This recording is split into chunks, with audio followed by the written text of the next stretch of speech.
세상의 모든 덕후 여러분, 이제는 애니시대 안녕하십니까, 이석입니다.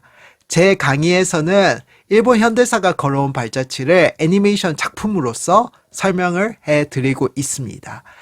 1960년대 천안 아톰, 1970년대 은하철도 999와 에이스를 누려라로 이야기를 해드렸는데, 이제는 1980년대 차례입니다. 그래서 제가 가져온 작품은 그 이름도 유명한 아키라입니다. 이 아키라라는 작품은 너무나도 유명해서 관련 동영상도 유튜브에 굉장히 많습니다. 중2병의 발현이라고 하시는 분도 계시고, 버블 시대의 그 풍요로움이 작화와 그리고 기술력의 발전으로 이어졌다라고 하시는 분도 계시고, 또 태평양 전쟁 때의 그 교훈을 일깨워주는 작품이다 라고 하시는 분도 계십니다. 예, 다 맞는 말씀인데, 저는 조금 다른 이야기를 할까 합니다. 제가 생각하는 아키라의 주제는 도시를 부셔, 아파트를 뽑아, 그리고 경기장을 뒤엎어 라고 하는 그런 폭발력에 있습니다. 그 폭발력이라고 한다는 것은 단순하게 그 건축물을 부시는 정도가 아니라 그 뒤에 있는 시스템, 과학기술, 그리고 더 나아가 문명까지도 전복시키는 그런 에너지를 일컫고 있습니다. 이러한 에너지가 바로 아키라가 성공한 주요 원인이 아닌가 라고 저는 분석을 합니다. 제가 이렇게 생각하는 이유는 4가지가 있습니다. 그 첫 번째 이유는 일단 이 애니메이션을 만든 원작자 오토모 카스히로에 주목할 필요가 있습니다. 이 오토모 카스히로는 이 애니메이션 아키라를 만들기 이전에 1983년에 나온 동몽이라는 만화가 있습니다. 이 동몽의 영향력은 어마무시해서 지금도 수없이 많은 밈과 오마주로 계속 확산되고 있거든요. 그런데 그 서사는 정말 별거 없습니다. 여기 보이는 이 소녀와 약간 미친 할아버지와의 초능력 싸움, 이 내용의 전부라고 할 수가 있습니다. 이 할아버지가 아파트 단지에서 살인을 저지르니까 이 초능력 소녀가 마을 주민으로서 그 할아버지를 제압을 하는, 그게 이 만화의 전부라고 할 수가 있습니다. 그런데 오토모 카츠루의 작품답게 여기서 중요한 것은 이러한 서사도 아니고 소녀 캐릭터도 할아버지 캐릭터도 아닌 그 배경이 되는 아파트 단지에 있습니다.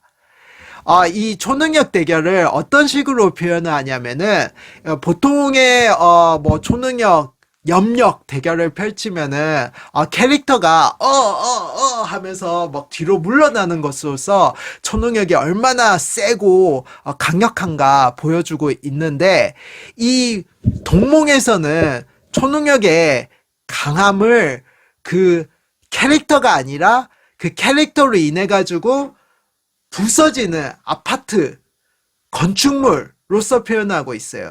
그래서 제일 이 동몽에서 유명한 장면이 이 소녀가 초능력으로 그 할아버지를 확 밀어버립니다. 확 밀어버리니까 할아버지가 뒤로 가면서 아파트 벽에 이런 동그란 구멍이 나게 돼요. 요 구멍에 어떤 그 틈이라든지 그 갈라지는 그런 묘사가 파편이 돼서 날아가는 장면까지 세밀하게, 정말 꼼꼼하게, 정말 리얼하게 잘 그리고 있어서 그 장면이 지금도 굉장히 많이 퍼져가고 있거든요. 그런데 이러한 과정을 통해서 결국에는 건축물, 아파트, 단지가 완전히 폭삭 무너지는 그런 광경이 이 동몽의 주요 하이라이트라고 할 수가 있습니다. 여기서 아파트 단지는 사이타마현에 2,000가구가 이상이 살고 있는 실제 아파트 단지를 모델로 그렸다고 얘기하고 있습니다. 그런데 이 아파트 단지가 상징하는 바는 굉장히 효율성 있고 편리하고 또 사람들이 많이 살고 있지만 그로 인해서 생겨나는 그 압박감, 구속, 통제, 그리고 거기서 오는 알 수 없는 우울, 이 아파트 단지에 스며 있습니다. 그래서 아파트 단지를 완전히 폭발시킴으로써 어떤 카타르시스, 통제에서 벗어난 해방감, 자유를 만끽할 수가 있는 거죠. 이 아파트 단지의 폭발 장면 하나하나를 그리기 위해서 오토모 카츠히로는 건축학이라든지 뭐 관련 공업 도서들까지 섭렵을 하면서 파이프 하나, 뭐 유리창 깨지는 그 모습들, 그리고 건물이 무너지면서 그 철근 뼈대가 튀어나오는 모습, 콘크리트 벽이 무너질 때 어떤 식으로 가루가 올라가는가에 이르기까지 정말 장인이 한 땀 한 땀 이게 술을 놓듯이 굉장히 박진감 있게 잘 묘사하고 있습니다. 여러분도 이거 번역도 됐으니까 한번 기회가 되면 꼭 보시기 바랍니다. 그래서 이렇게 엄청나게 세밀하게 아파트 단지나 건축물을 묘사한 다음에 그것을 한 번에 짓이기는, 부서뜨리는 쾌감이 바로 오토모 카츠히로의 매력이라고 해도 과언이 아닙니다. 이러한 오토모 카츠히로의 성향이 그 동몽의 광고 문구에도 잘 나와 있습니다. 이 광고 문구를 보면은 당신 오토모 카츠히로의 만화 공간에서 발생하는 지적 폭발을 경험해 보지 않겠습니까? 라는 그런 도발적인 광고 문구를 하고 있습니다. 그렇다면 오토모 카츠히로는 왜 그렇게 공들여서 건축물 그리고 이를 둘러싼 구조, 시스템을 완벽하게 재현한 다음에 이것이 폭발되는 카타르시스를 정면에 내세우느냐? 이 질문에 대답하기 위해서는 아키라의 주제로 넘어갈 필요가 있습니다. 여기서 제가 아키라가 폭발력을 주제로 하는 애니메이션이다 라고 보는 두 번째 이유에 대해서 설명을 해 드릴 필요가 있습니다. 결론부터 말하자면 아키라는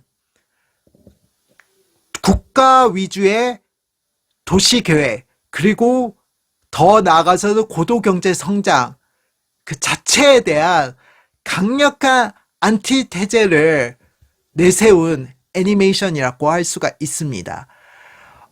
이것은 아키라의 주요 배경이 되는 네오 도쿄라는 장소를 보게 되면은 더 확실하게 알 수가 있습니다. 이 아키라의 애니메이션을 보면은 1988년도에 이유 모를 폭발 때문에 도쿄 시가지가 완전히 없어지게 되죠. 그래서 31년 후에 2019년도에 도쿄 만에다가 거대한 인공섬 매립지죠. 그 네오 도쿄를 건설하게 됩니다. 그리고 요 네오 도쿄에서 일어나는 사건들이 바로 아키라의 서사라고 할 수가 있습니다. 많은 분들께서 그 아키라의 진짜 주인공은 바로 네오 도쿄다라고 하고 계시는데 그 이야기를 더 인용해가지고 말씀을 드리자면은 이 아키라는 세 문장으로 그 서사가 정리됩니다. 도시가 폭발했다. 그래서 도시를 다시 만들었다. 그런데 갑자기 초능력자가 나타나서 도시가 완전히 무너졌다.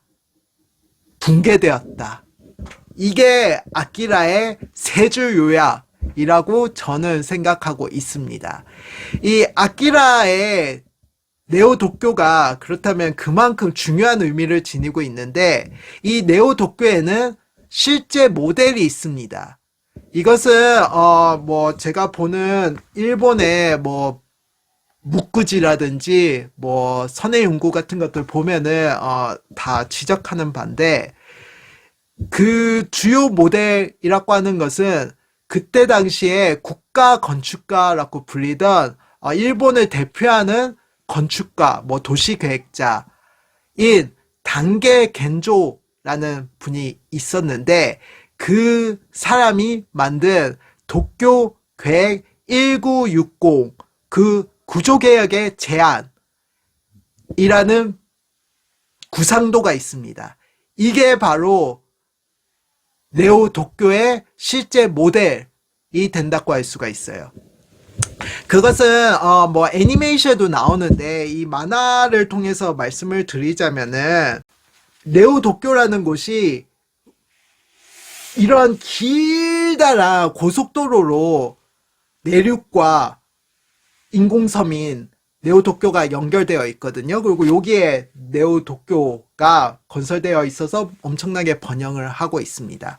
그래서 이 고속도로가 굉장히 중요합니다. 이것은 그 아키라의 애니메이션을 보게 되면은 이 내륙과 여러 가지 선들로 이어져 있는 모습이 보이는데, 이게 다 거대한 도로, 고속도로라고 할 수가 있어요. 그렇기 때문에 뭐 애니메이션에서도 뭐 주인공들이 폭주족으로서 바이크 그 오토바이를 타고 활주를 하게 되죠. 이런 활주하는 장면이 가능했던 것은 그만큼 뻥 뚫린 뭐 독일의 아우토반과 같은 고속도로가 있었기 때문에 가능한 것이었습니다. 근데 이런 고속도로 중심에 인공섬을 세우는 그 발상이 제가 말씀드린 단계 겐조라는 건축가에서부터 나온 발상입니다. 이 도쿄계획 1960, 그 구조개혁의 제안을 보게 되면은 이 네오도쿄와 마찬가지로 거대한 고속도로가 도쿄만을 가로지르고 있고, 거기에 메가 스트럭처, 그러니까 거대한 인공 매립지가 그 시가지로서 중심적인 역할을 하고 있는 모습들을 보여주고 있거든요. 그러니까 중요한 것은 고속도로라는 축이고, 그 위에 거기서의 신도쿄가 번영을 하고 있는 거죠. 이게 바로 도쿄계획 구조개혁의 제안의 모습인데, 이 청사진이 그 당시에 굉장히 많은 사람들에게 영향을 줬습니다. 왜냐하면은 이 단계 겐조라는 사람이 보통 사람이 아니라 뭐 일본의 전후 역사에 있어서 굉장히 중요했던 뭐 도쿄 올림픽이라든지 아니면 오사카 만구 박람회라든지 히로시마 평화공원, 그러니까 원폭의 그 공원이죠. 거기를 이러한 거대한 국가적인 행사들을 계획하고 도안을 만들고 그리고 설계한 사람이 바로 단계 겐조라는 사람입니다. 그렇기 때문에 국가 건축가라는 이름이 붙게 되는 거거든요. 근데 이 도쿄계획 1960의 기본 생각은 뭐냐면은 도쿄는 이제 앞으로 계속 번영을 할 것이고 무한히 성장을 하게 될 때 중요한 것은 이런 선형, 이런 거대한 고속도로에 있는 자동차, 모빌리티가 가장 중요하고, 거기에 있는 사람들의 생활보다는, 주민들의 생활보다는 이런 엄청난 이동, 물류의 흐름이 가장 중요하기 때문에 자동차의 그 모빌리티를 극대화한 모델이 바로 도쿄계획 1960입니다. 그래서 뭐 휴머니티나 뭐 사람들의 생활보다는 이 경제 성장, 그리고 모빌리티, 그리고 무한 성장이 주제가 되는 것이 바로 이 도쿄 계획의 주요 테마라고 할 수가 있습니다. 이렇게 본다면은 이 단계 겐조의 도쿄 계획 1960이라고 하는 것은 그 뭐 사람들의 생활보다는 경제 성장과 그리고 물류의 흐름을 극대화한 거, 효율성, 체계, 그 시스템을 가장 중시했던 고도경제 성장의 이상이 꼽힌 블루프린트라고 할 수가 있습니다. 예, 이러한 네오도쿄와 더불어 우리는 또 하나의 공간에 주목할 필요가 있습니다. 그것은 도쿄 올림픽이 열린 도쿄 국립 경기장입니다. 이 도쿄 국립 경기장은 아키라의 후반부에서 주요 무대로서 등장하면서 아키라가 등장하기도 하고 두 주인공이 엄청나게 싸우면서 완전히 경기장이 파괴되는 모습이 인상 깊게 애니메이션에서 그려지고 있습니다. 그렇다면 왜 그렇게 아키라에서는 이 도쿄 국립 경기장을 파괴시키고 싶었는가? 이 질문에 대답하기 위해서는 도쿄 올림픽에 대해서 좀 알 필요가 있습니다. 뭐 간단히 설명드리자면은 도쿄 올림픽은 1964년도에 일본이 이제는 패전 국가가 아니다. 이제는 폐허가 아니라 고도 경제 성장을 이룩한 모범 국가로서 세계에 자신의 모습을 자랑하기 위해서 만든 국가 이벤트라고 할 수가 있습니다. 이러한 국가 이벤트를 성사시키기 위해서 도시 경관을 개선하고 도시 계획을 완전히 새롭게 내세우게 되는데 앞에서 설명드린 단계 겐조도 이 사업에 적극적으로 참가하게 되죠. 그런 과정에서 고속도로도 만들고 뭐 지하철도 정비하고 그리고 이 성장에 어울리지 않는 도시의 풍경을 완전히 일수하게 됩니다. 예를 들어서 도쿄의 옛 모습, 전통도 파괴시키고 그리고 빈민촌, 그리고 판자촌이 철거되게 됩니다. 그 과정에서 도쿄는 굉장히 위생적이고 세련되고 효율적인 거대한 시스템으로서 성장을 이루게 되죠. 그리고 그 결과로 굉장히 뭐 고도경제 성장 그리고 뒤에 버블 경제로까지 이어지는 이런 국가 시스템이 구축이 되는데 이에 대한 불만을 아키라에서는 그대로 정직하게 폭발시키면서 보여주고 있다고 할 수가 있습니다. 그러니까 뭐 이 만화를 보게 되면은 그 도쿄 올림픽에 준하는 행사를 치르기 위해서 사람들이 막 강제로 그 국민들을 이 올림픽에 참가하려는 움직임들이 보이게 됩니다. 그런데 그것을 빈민촌의 아이들이 거짓골을 해가지고 해 하면서 보고 있으면서 오줌을 싸고 있는 그런 모습들이 만화 속에는 굉장히 잘 보여지고 있는데 이 국민들을 총동원해가지고 국가의 어떤 거대 이벤트를 치르는 것에 대한 야유와 빈정거림이 이 만화에 가득 보여지게 됩니다. 그래서 이 애니메이션에서도 그렇게 집중적으로 도쿄 국립 경기장을 파괴시키거든요. 그리고 마지막에 막 이제 막 그 인공 매립지가 파괴되면서 바다가 들어오게 되는데 특히 도쿄 국립 경기장이 바다로 침수된 모습이 화면에 가득 담기게 됩니다. 이러한 모습들을 통해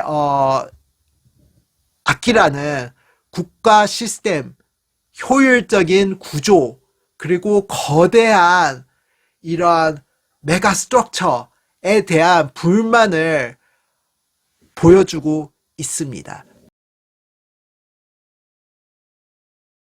예, 일본의 고도 경제 성장이라고 하는 게 국가가 효율적인 시스템을 구축하고 전 국민이 거기에 동의하고 일치 단결해가지고 이뤄낸 성과라고 라고 할 수가 있습니다. 그렇기 때문에 재팬에서 넘버원이라고 불려지고 아키라와 같은 애니메이션에도 거액의 자본이 투여가 될 수가 있었던 1980년대에 돌입할 수가 있었던 거죠. 오늘날의 기준에서 보면은 이런 1980년대가 마냥 행복했을 거다. 일본 사람들은 그 시대에 굉장히 뭐 아무 걱정 없이 살았을 것이다 라고 생각하실 수도 있습니다. 그렇기 때문에 이러한 경제 성장이라든지 효율적인 시스템에 불만을 제기한다는 것에 위화감을 느끼는 분들도 계실 거라고 생각합니다. 그것은 행복한 고민에 불과하지 않냐 하실 수도 있는데, 근데 그 시대를 살았던 젊은이들 같은 경우에는 굉장한 불만과 폭발력을 지니고 있었습니다. 이로써 제가 폭발력이 중요하다는 세 번째 이유를 말씀드리고자 합니다. 일본의 1980년대를 보게 되면은 아키라에서 폭주적이 유행하듯이 그 당시에도 폭주적과 그리고 학교 폭력이 굉장히 성행하게 됩니다. 그러므로 인해 가지고 뭐 계속 폭력 사태도 일어나게 되고, 그리고 그게 사회 문제로도 번지게 되고, 그렇게 되면서 왜 젊은이들이 이렇게 평화로운 시대에 불만을 갖는지 모르겠다라는 이야기들도 들리게 되는 겁니다. 그런데 예를 들면은 그 당시에 굉장히 유행했던 유행가로서 오자키 유타카의 졸업이라는 곡이 있습니다. 1985년도에 나온 곡인데, 이 오자키 유타카는 엄청난 아이돌이죠. 예, 뭐 만약에 여러분들이 댓글로 오자키 유타카에 대해서 요청을 해주시면은 오자키 유타카로 한 편 만들도록 하겠습니다. 예, 제가 정말 좋아하는 가수인데, 그런데 이 오자키 유타카의 졸업이라는 곡이 발표되면서 이 청소년들의 교조, 10대들의 우상으로서 오자키 유타카가 세간에 알려지고, 이 졸업이라는 곡이 청소년들의 어떤 심정을 그대로 반영했다라고 얘기하고 있거든요. 그 아키라가 만들어지기 3년 전에 발표된 이 곡을 보게 되면은 예의 바르게 뭐 성실하게 살아갈 수 없었다. 학교에 창문들을 부수면서 돌아다녔다. 그러면서 계속 반항하고 계속 몸부림쳤다. 그리고 얼른 자유가 되고 싶었다. 자유로워지고 싶었다. 그러면서 계속 얘기하는 게 고노 시하이까라노 소추교. 그러니까 이런 지배로부터 졸업하고 싶다. 그러니까 뭐 어떤 자유를 이 가사 내용을 보면 자유를 획득했다고 하는 순간 이게 결국에는 자유가 아니라 또 다른 구속으로 이어지고 있고, 계속 얼마만큼 계속 졸업을 해야지만 진짜 자유가 되는지 알 수 없는 채 끝없는 이 구속감에서 우리는 몸부림칠 수밖에 없다라는 내용이 나옵니다. 뭐 버블 시대의 환상을 갖고 계시는 분들은 이런 곡이 그 당시 청소년들 사이에서 유행했다는 게 잘 이해가 안 될 수가 있는데, 근데 생각해 보면은 사실 버블 시대 그 호황이라고 하는 게 엄청난 거대한 자본이 부동산 값이라든지 아니면은 주식 값을 폭등시켜 가지고 물론 벼락 부자가 된 사람도 있지만 벼락 거지가 된 사람들도 있고, 상대적으로 거기에서 위화감을 느끼고 열등감을 느낄 사람들도 굉장히 많을 수밖에 없고, 이런 거대한 자본에 농락당하는 인생이 그렇게 달가운 것인지 한 번 더 생각해 보실 필요가 있습니다. 이것을 아키라에 그대로 적용할 수가 있다고 생각합니다.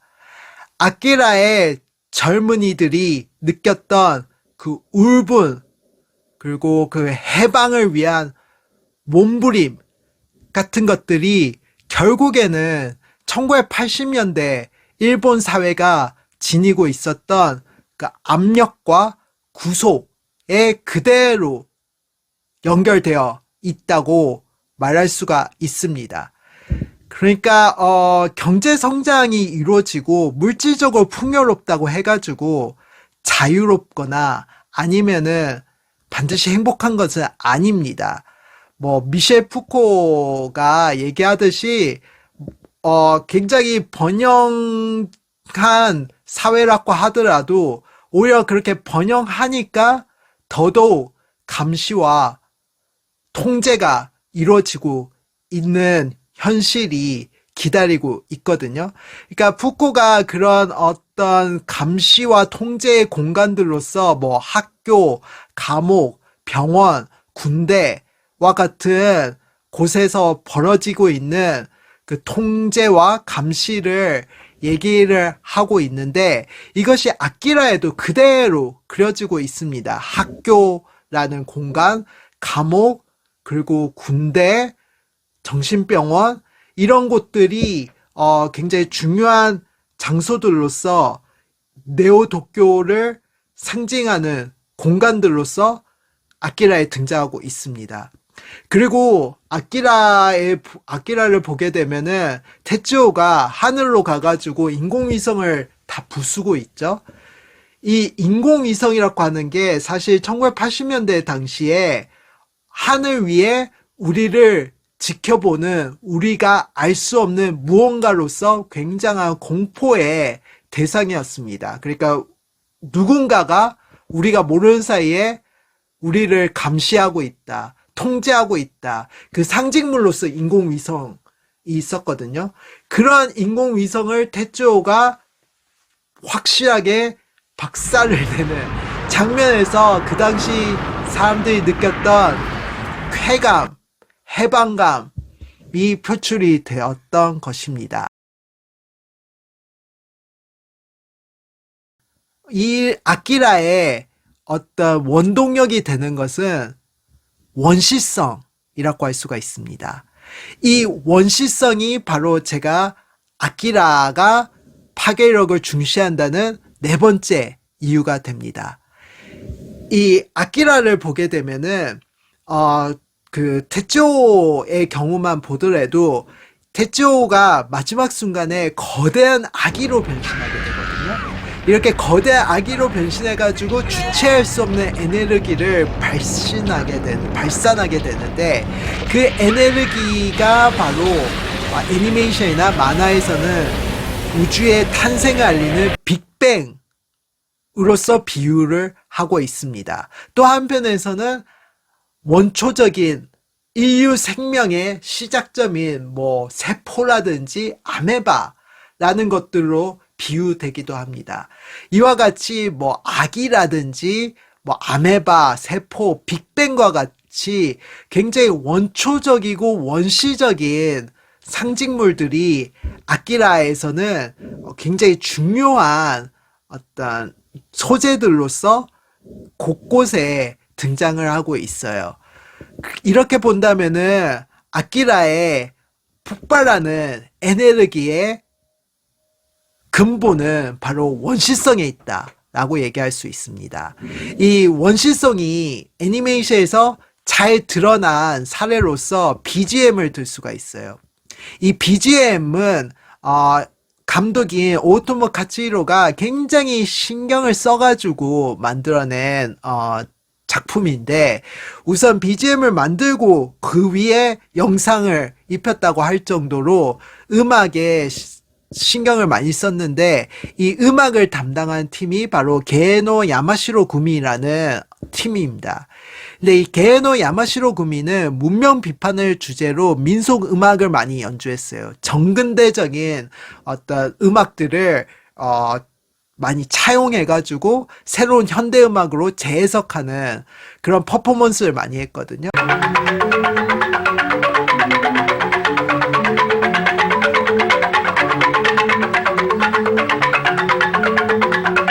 이러한 야마시로 구미에 반한 오토모 감독은 당신들이야말로 우리 아키라의 음악의 적임자들이다 라고 간곡히 부탁을 해가지고 결국은 야마시로 구미가 이 아키라의 음악을 담당하게 되거든요. 근데 여기서 이 야마시로 구미가 음악을 통해서 던지는 메시지는 미래는 원시다. 원시가 미래다. 그러니까 원시성이야말로 새로운 미래를 열 수가 있다. 이러한 주제를 바탕으로 현대음악을 작곡해서 이 아키라를 보게 되면은 그러한 타악기 소리들이 많이 나오는데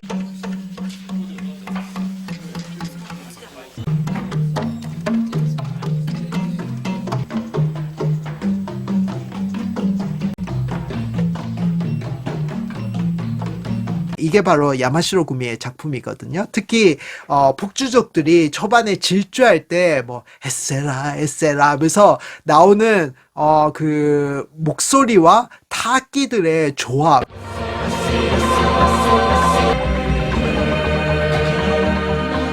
이것이 바로 그들이 말하는 원시가 미래고 미래가 원시다라는 주제의식이라고 할 수가 있어요.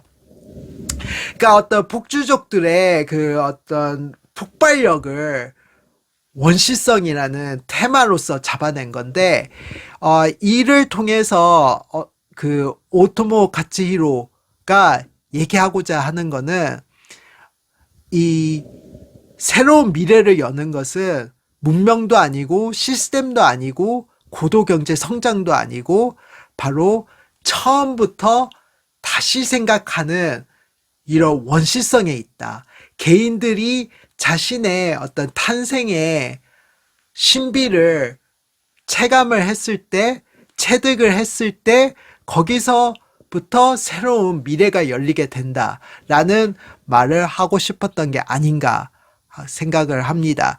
그 1980년대를 보게 되면은 사실 원시성을 테마로 한 그 애니메이션이라든지 서브컬처가 많이 등장을 하게 됩니다. 그 어떤 초인적인 신비적인 어떤 힘이 뭐 과학 기술이라든지 문명에서 오는 게 아니라 내 안에 그 탄생했을 때의 그 응애 하고 울었을 때의 그러한 기억으로 돌아가가지고 밑바닥에서부터 끌어올리는 그런 에너지에 대해서 많이 얘기를 하고, 이것이 어떤 새로운 미래를 여는 대안으로서 희망으로서 표현되는 경우들이 많이 있습니다.